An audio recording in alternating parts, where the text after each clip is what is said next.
Donc la différence, c'est quoi? On va prendre tout simplement un tuyau. Aujourd'hui, en monophasé, j'ai un tuyau qui m'alimente ma maison. Et en triphasé, j'ai 3 tuyaux qui m'alimentent ma maison. Ok. Donc grossièrement, j'arrive à faire 3 fois plus de courant, 3 fois plus de puissance dans ma maison. D'accord. Donc après, c'est à répartir. Ces 3 tuyaux arrivent dans le tableau. Et de ce tableau-là, je vais répartir dans mon installation électrique. Donc je vais pouvoir utiliser 3 fois plus de puissance qu'en monophasé. Et salut à toi futur entier, bienvenue dans cette nouvelle vidéo avec Mika sur la partie électricité. Bonjour.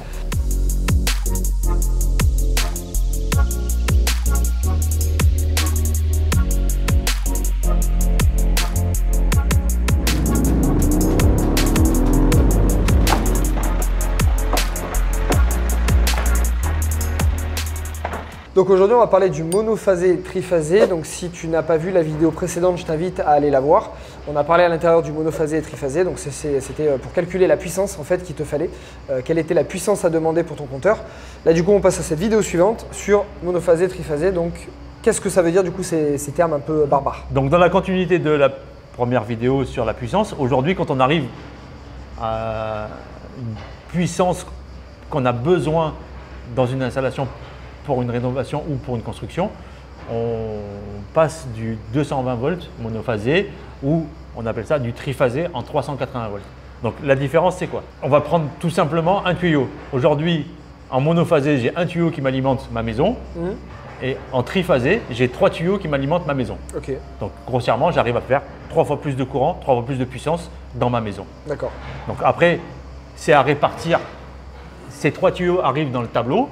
Et de ce tableau-là, je vais répartir dans mon installation électrique. Donc, je vais pouvoir utiliser 3 fois plus de puissance qu'en monophasé. Pourtant, tu me disais qu'en monophasé, on était à 220 volts, c'est ça? Oui. Et à 380, c'est ça en triphasé? Donc, alors, on appelle ça du 380, du triphasé. Tout le monde en dit 380 volts, c'est quoi? C'est que entre 2 tuyaux, quand tu prends la mesure électrique entre 2 tuyaux, tu as du 380 volts. D'accord? Mais tu as toujours un commun entre le commun et ce tuyau-là, j'ai 220 volts. Donc avec 380, j'ai 3 fois 220 volts en fait. D'accord. Donc il y en a un en fait qui n'est pas de la puissance qui s'ajoute, mais qui est de la puissance en quoi? En remplacement ou... Non, c'est ce qu'on appelle le neutre. Ok. Donc c'est triphasé. D'accord. C'est 3 phases plus le neutre. D'accord. Donc le neutre, c'est le commun. Donc entre le commun et une phase, j'ai du 220 volts.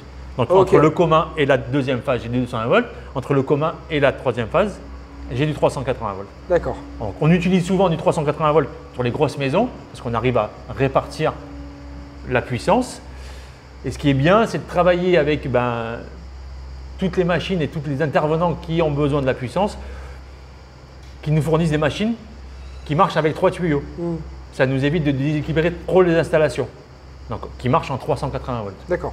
Alors sur quel type d'installation tu conseilles du mono et sur quel type tu conseilles du tri? À partir de quel type d'appartement, quelle surface, on va dire dans un appartement ou une petite maison d'une centaine de mètres carrés où on va avoir du chauffage avec une pompe à chaleur qui ne va pas trop consommer. Je vais rester jusqu'à du monophasé. D'accord. Donc monophasé 9 kg, 45 ampères. Je passe. Donc, principalement sur quasiment tous les appartements, parce que principalement on est surtout sur de la rénovation d'appartements ou de petits immeubles, on va être sur du mono. Donc tous les petits appartements, jusqu'à une centaine de mètres carrés, s'il n'y a pas de grosse cuisson, je peux rester en monophasé. D'accord. Après, je suis obligé de passer en triphasé. Après, quand tu passes en triphasé, de faire attention d'acheter du matériel qui marche en triphasé. D'accord. Si vous pouvez leur faire un petit exemple, aujourd'hui 45 ampères ou 9 kg, comment tu les atteins? Parce que ça ne leur parle pas trop, je pense. Ouais, je suis d'accord, c'est une bonne idée. Une plaque de cuisson. Une plaque de cuisson, quand tu fais ta plaque, c'est 32 ampères. D'accord. Et une machine à laver, c'est 16 ampères. Donc déjà 45 au 2 en fait. Tu vois? Okay. Donc c'est pour ça que là les gens ils comprennent mieux.